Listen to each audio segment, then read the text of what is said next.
We all know the feeling of lying awake at night, completely exhausted, while our brain loops over a mistake from years ago or a problem that hasn't even happened yet. Long ago, as Gautama Buddha traveled through the villages sharing his teachings, a young man approached him dealing with exactly this problem. The man was restless and drained. He told Buddha his thoughts were a storm that never ended. He couldn't sleep, he couldn't focus on his work, and even when trying to relax, his mind just kept running. When our brains get stuck on high alert, our first instinct is to fight back. We try to force ourselves to stop worrying. But actively pushing against our thoughts actually gives them more energy. Buddha listened patiently, then asked a simple question. "Tell me, where do these thoughts come from?" The man was confused. He replied that they came from his mind, of course. Buddha smiled and asked, "And who is the master of your mind?" The young man froze. He had never thought about his own brain that way.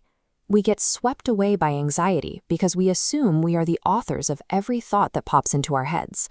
We believe we have total executive control, so when the mind races without our permission, we feel like we are failing. To explain what was actually happening, Buddha told a story. Imagine a monkey in a forest. It swings rapidly from vine to vine, grabs one piece of fruit, takes a single bite, and throws it away to grab another. This erratic behavior maps directly to how the human mind operates. It jumps from one worry to the next, swinging from a regret about the past directly to a fear about the future. Because this energy never settles, the brain stays in a state of constant agitation. Letting this wandering psychological state run unchecked leaves a person physically and emotionally drained. You cannot make a monkey sit still by yelling at it or trying to hold it down. Applying external force to the mind works the same way. It only creates more friction and frustration. Buddha then picked up a bowl of clear water. Using a small stick, he deliberately stirred the dirt at the bottom until the water became completely cloudy. This diagram shows exactly what Buddha was demonstrating. On the left, you see a swirling, muddy liquid. This represents an agitated mind. When it is constantly disturbed by thoughts and worries, everything appears entirely unclear, completely obscured by the noise. Instead of trying to fish the dirt out or stir it in a different direction, Buddha placed the bowl on the ground and did absolutely nothing. They waited quietly. Slowly, gravity took over.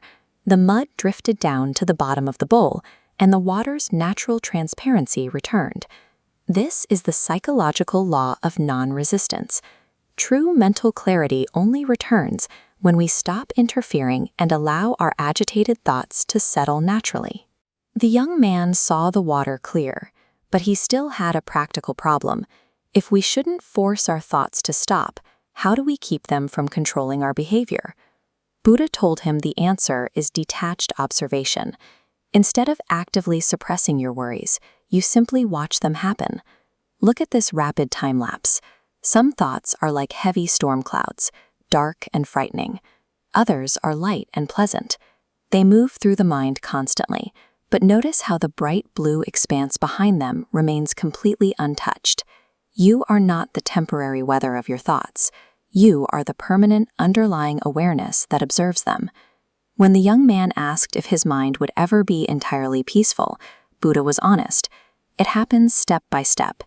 Every moment you spend observing your thoughts without reacting builds your conscious awareness.